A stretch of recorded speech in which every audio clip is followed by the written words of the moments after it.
আসসালামু আলাইকুম রহমতুল্লাহি তাআলা বারাকাতু। রমজান শেষ হওয়ার সঙ্গে সঙ্গেই আমরা সবাই ঈদ উল ফিতরের আনন্দে উল্লাসিত হয়ে উঠি, কিন্তু আশ্চর্যকর বিষয় হলো আমরা প্রতি বছর ঈদ উল ফিতর উদযাপন করার পরেও আমাদের ভিতরে অনেকেই ঈদ উল ফিতরের প্রকৃত অর্থ ও গুরুত্ব, ফজিলত ও করণীয় সম্পর্কে জানেন না।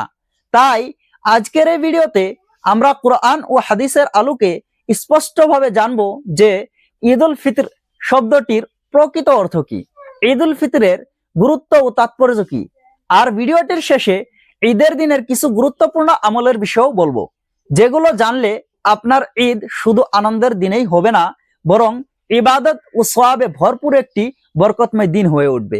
তাই ভিডিওটি শেষ পর্যন্ত দেখুন। ঈদ উল ফিতর শব্দটি আরবি ভাষার দুটি শব্দের সম্বন্ধে গঠিত। ঈদ এটি অদ শব্দমূল থেকে এসেছে, যার অর্থ বারবার ফিরে আসা বা আনন্দের পুনরাগমন, আর ফিতর শব্দের অর্থ রোজা ভঙ্গ করা বা খাবারের দিকে ফিরে আসা। ঈদ উল ফিতর মুসলমানদের এক মাসের সিয়াম সাধনার পর আল্লাহ তাআলার পক্ষ থেকে এক বিশেষ পুরস্কার ও আনন্দের দিন। এর গুরুত্ব ও তাৎপর্য অনেক গভীর। কুরআন ও হাদিসে ঈদ উল ফিতরের গুরুত্ব ও তাৎপর্য স্পষ্টভাবে বর্ণিত হয়েছে। ঈদ উল ফিতর হলো আল্লাহ তাআলার প্রতি কৃতজ্ঞতা প্রকাশের দিন। আল্লাহ তাআলা কুরআনুল কারীমে বলেন, ওয়ালিতুকমিলুল ইদ্দাতা ওয়ালিতুকাব্বিরুল্লাহা আলা মা হাদাকুম ওয়া লাআল্লাকুম তাশকুরুন। এতে তোমরা সংখ্যা পূর্ণ করো এবং আল্লাহ তাআলার বড়াই বয়ান করো, কারণ তিনি তোমাদের হেদায়েত দিয়েছেন, যাতে তোমরা কৃতজ্ঞতা প্রকাশ করো। ঈদ উল ফিতর হলো এক মাস সিয়াম সাধনার পর আনন্দ উদযাপন করার দিন। হাদিসে উল্লেখ আছে, আন আনাসিন রাদিয়াল্লাহু তাআলা আনহু قال قدم رسول الله صلى الله تعالى عليه وسلم المدينة ولهم يومان يلعبون فيهما فقال ما هذان اليومان قالوا كنا نلعب فيهما في الجاهلية فقال رسول الله صلى الله تعالى عليه وسلم إن الله قد أبدلكم بهما خيرا منهما يوم الأضحى ويوم الفطر। হযরত আনাস রাদিয়াল্লাহু তাআলা আনহু থেকে বর্ণিত, তিনি বলেন, যখন মুহাম্মদ সাল্লাল্লাহু তাআলা আলাইহি ওয়াসাল্লাম মদিনায় আগমন করলেন, তখন দেখলেন মদিনাবাসীদের দুটি দিন আছে যেদিন তারা খেলাধুলা ও আনন্দ উৎসব করত। তখন তিনি জিজ্ঞাসা করলেন, এই দুটি দিন কি? তারা বলল, জাহিলিয়াতের যুগে আমরা এই দুই দিনে খেলাধুলা ও আনন্দ করতাম। তখন রাসূলুল্লাহ সাল্লাল্লাহু তাআলা আলাইহি ওয়াসাল্লাম বললেন, নিশ্চয় আল্লাহ তাআলা তোমাদের জন্য ওই দুই দিনের পরিবর্তে তার চেয়েও উত্তম দুটি দিন নির্ধারণ করেছেন, ঈদ উল আযহা ওয়া ঈদ উল ফিতর। এখন জেনে নেই ঈদ উল ফিতরের দিনে মুসলমানদের কি কি করা উচিত। যেহেতু এই দিনটা আল্লাহ তাআলার প্রতি কৃতজ্ঞতা প্রকাশের দিন, তাই আমাদের এমন ধরনের আমল করতে হবে যেগুলোতে আল্লাহ তাআলার প্রতি কৃতজ্ঞতা প্রকাশ পায়।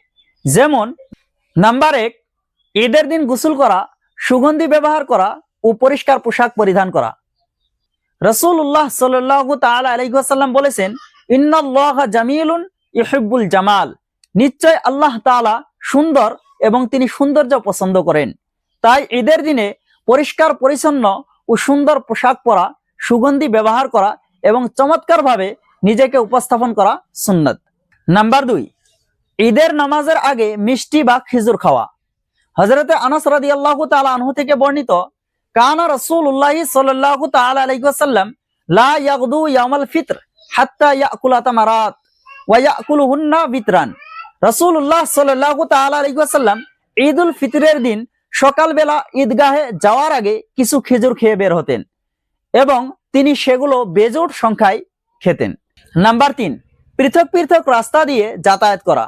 হাদিসে উল্লেখ আছে, আন জাবিরিন রাদিয়াল্লাহু তাআলা আনহু قال كان النبي صلى الله تعالى عليه وسلم اذا كان يوم عيد خالف الطريق। হযরত জাবির রাদিয়াল্লাহু তাআলা আনহু বলেন, নবী করিম সাল্লাল্লাহু তাআলা আলাইহি ওয়াসাল্লাম ঈদের দিনে ঈদগাহে যাওয়ার এবং ফিরে আসার পথে ভিন্ন পথ অনুসরণ করতেন। নাম্বার 4, তাকবীর বলা। আল্লাহ তাআলা কুরআন শরীফের ভিতর বলেন, ওয়ালিতুকমিলুল ইদ্দাতা ওয়ালিতুকাব্বিরুল্লাহা আলা মা হাদাকুম ওয়া লাআল্লাকুম তাশকুরুন।